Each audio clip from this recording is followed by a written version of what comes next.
8 часа сутринта на почетен караул пред паметника застанаха децата от клуб Млади възрожденци от Софийското училище Захарий Круша.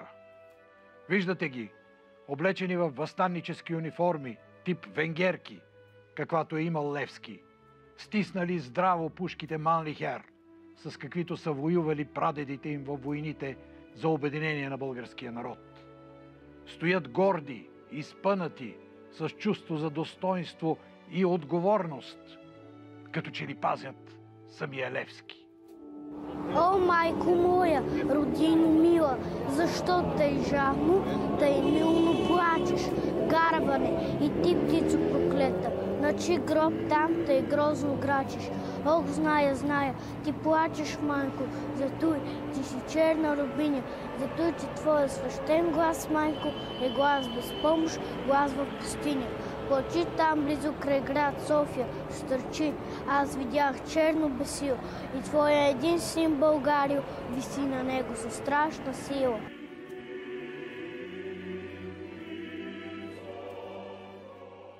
На този ден младите възрожденци от цяла България, а това са близо 4000 деца от 185 клуба, отдават почит на апостола, обсипват с цветя паметниците му, правят театрални постановки, пишат есета, стихове, разкази, в които главен герой е Левски. Най-свидна черта – родолюбието и най-висш идеал – свободата. Някои за този един ден попиват толкова патриотизъм, колкото няма да намерят за цяла година в учебниците си. От тяхно име благодаря на скъпите ни дарители, които веднага след предаването миналия понеделник започнаха да подкрепят движението Млади възрожденци. Получихме много дарения. Някои по 10, 20, други по 50, 100, 200 лева. От 10 души по 10 лева и цял един клуб ще носи тениски с образа на Левски. Имаме един превод за 6000 лева. Изключителна щедрост, която ще ни помогне много. Благодаря ви, господин Велев. Признателен съм за всяка стотинка, за всеки жест на подкрепа, защото благодарение на вас още детски сърца ще се затоплят с пламъка на родолюбието. За рождения ден на Левски, 18 юли, отново ще организираме сред младите възрожденци голям литературен конкурс за есе, стихотворение или разказ на тема «Аз съм Левски».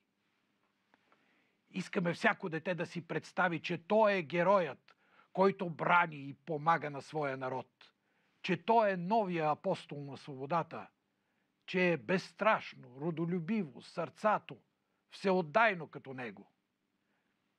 Надяваме се фантазията на децата да се развихри в най-положителна насока. А най-добрите литературни произведения ще бъдат издадени в отделна книжка.